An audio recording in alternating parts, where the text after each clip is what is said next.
এর অনেকগুলো চাবড়া চিংড়ি রান্না করবো। আর চিংড়ি মাছটা কীভাবে রান্না করবো তো চলো দেখে না বন্ধুরা। সবটা অনেকটা তোমার দিয়ে দিয়েছে, দুমুনিয়া করে দুটো মাঝারি সাইজের আলু দিয়ে দিয়েছি, একটা ছোট্ট টমেটো কেটে দিয়ে দিয়েছি, দুটো ছোটো সাইজের পেঁয়াজ কুচিয়ে দিয়েছি, কয়েক কোয়া রসুন থেতো করে দিয়ে দিয়েছি। দেখো রসুনগুলো কিন্তু খুব বেশি খেতে পারে না, মোটামুটি গোটাই আছে।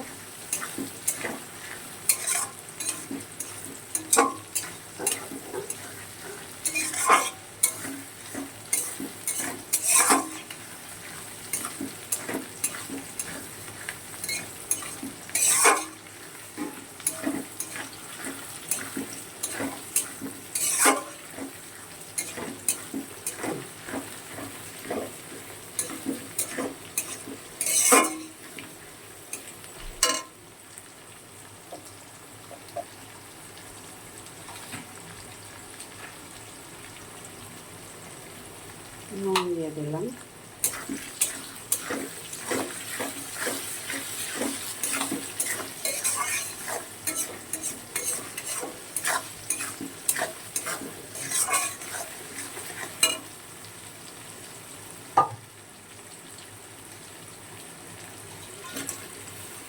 চিংড়ি মাছগুলো দিয়ে দিলাম।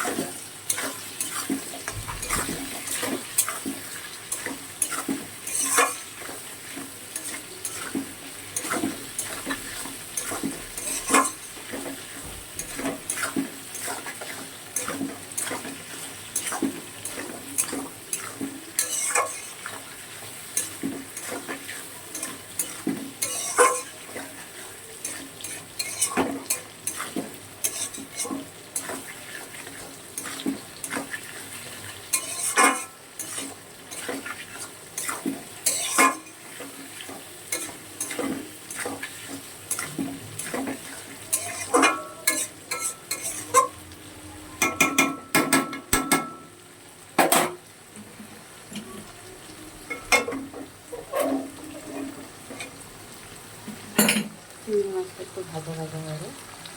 দেখো চিংড়ি মাছটা দিয়ে প্রায় 2 থেকে 3 মিনিট রান্না করে নিলাম।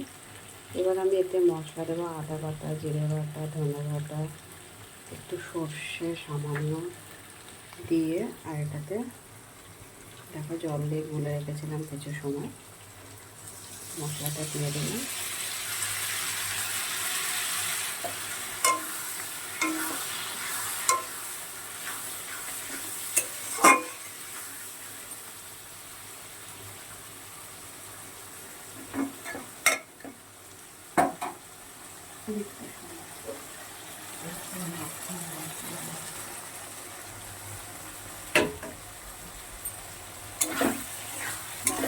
ভালো করে কষিয়ে নিতে হবে। আর একটা চিংড়ি মাছটা ঝোল করবো না, একদম গামাখা গামাখা করবো, কষা কষা করবো।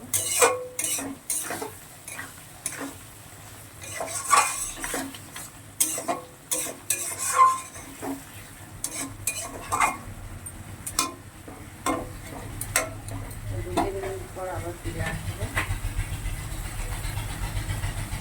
দেখো প্রায় 2-3 মিনিট পরে ফিরে এসেছি, অনেকটাই কষানো হয়ে গেছে চিংড়ি মাছ মশলাটা দিয়ে।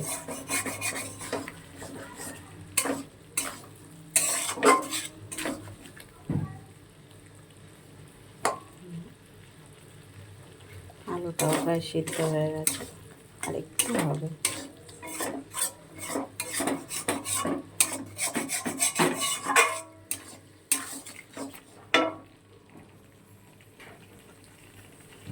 গ্যাসটা একদম কম করে দিয়ে রান্নাটা করছিলাম।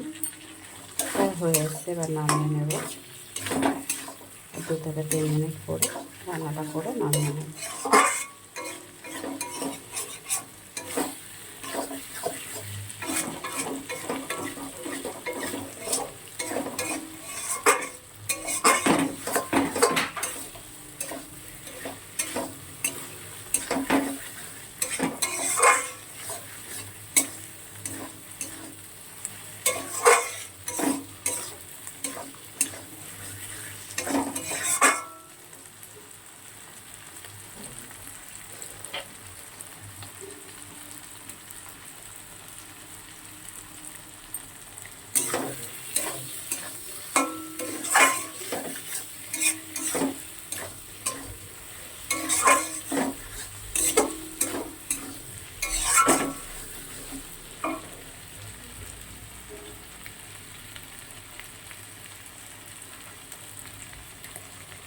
অল্প জল দেবো, জলটা বেশ 2-3 মিনিট ফুটিয়ে নিয়ে তারপরে নামিয়ে নেব।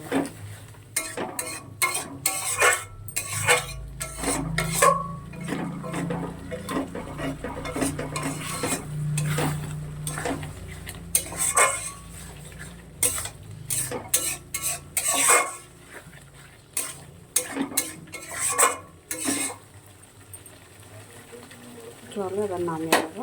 আর ভিডিওটা বেশি বড় করছি না বন্ধুরা, যারা আমার ইউটিউব চ্যানেলে দেখছে তারা একটা সাবস্ক্রাইব করে দিও, আর ফেসবুকে যারা দেখছে তারা একটা ফলো করে পাশে থেকো। সবাই ভালো থেকো, সুস্থ থেকো। আবার পরে দেখা হবে কোনো একটা ছোট্ট ভিডিও নিয়ে। তত সময়ের জন্য টাটা সবাইকে।